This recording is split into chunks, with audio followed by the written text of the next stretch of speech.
Hormonal acne is another major issue that happens in the fertility years, and this is something that can be quite embarrassing for a lot of people, as they think that after adolescence they're going to be free from acne, and acne can linger and can get worse when the hormones are in place, so different times of the menstrual cycle. So there's a lot more to the story, and we can be addressing the hormones to help with the acne. So there's a few clues that can tell us if the acne is related to the hormones. The timing of the breakouts, the location of the acne, the shape, size, and the appearance of the acne, whether your acne responds to treatment. So with timing, typically it's the week before the menstrual cycle when symptoms start to peak, or during ovulation when the acne is going to flare up. Location, if it's beneath the cheekbones, along the jawline, the back, the chest, or if it's happening in the pelvic floor, which is just around the mouth, these can all indicate different hormonal imbalances. So if it's happening along the jawline, or if it's happening along the back, this typically is because of androgens, so high testosterone in the system. Androgens are changing the thickness of the skin, which can cause more infection, causing acne. This type of acne tends to be deeper and quite painful. Tends to make volcanoes that don't come to a head, and you can feel them coming for a long time, and they'll linger for weeks after. They tend to often scar as well, and that happens more on the jawline and on the back. If it's happening more around the pelvic floor, so around the mouth area, especially if it's switching sides, this can just indicate if there's stagnation.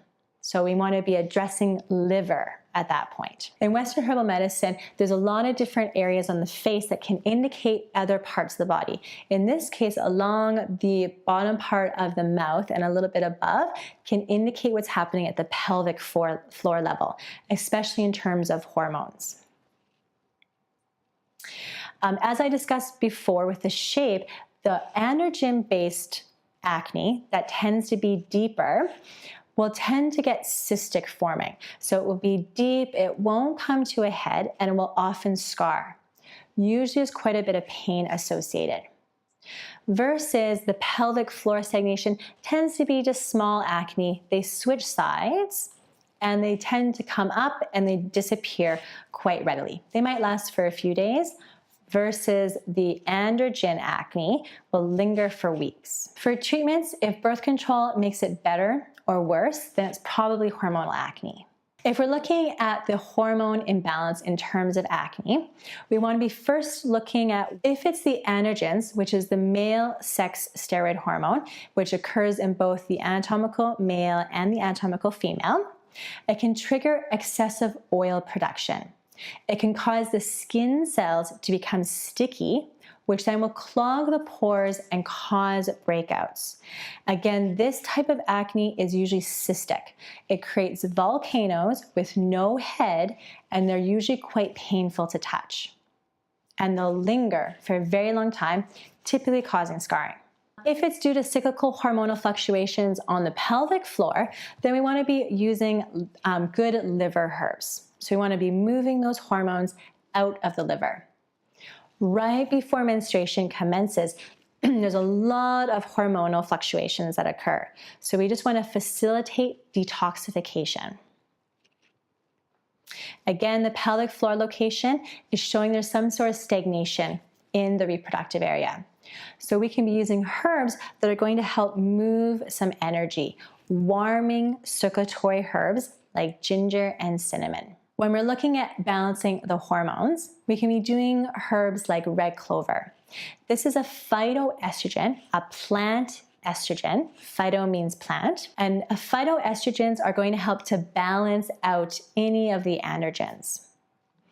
Peony and licorice is a beautiful combination to help balance androgens. Topically, for infection, we can be using calendula. So calendula is a wonderful antimicrobial. It's a really easy herb to grow in your backyard. And oftentimes it's growing wild in people's backyards, especially on the West Coast. Especially with the androgen type acne, it often causes a lot of scarring. I have a lot of patients that have really bad scarring on their back or on their jawline that affects maybe their confidence in the summertime, wearing dresses, going to the beach. And gotu kola has been a wonderful herb to help remove some of the scar tissue. It takes time. So typically when I'm working with hormonal acne scarring, I'm looking at a 6 to 12 month protocol. So applying gotu kola on topically in an oil form or a cream or as a spray to help move out that scarring.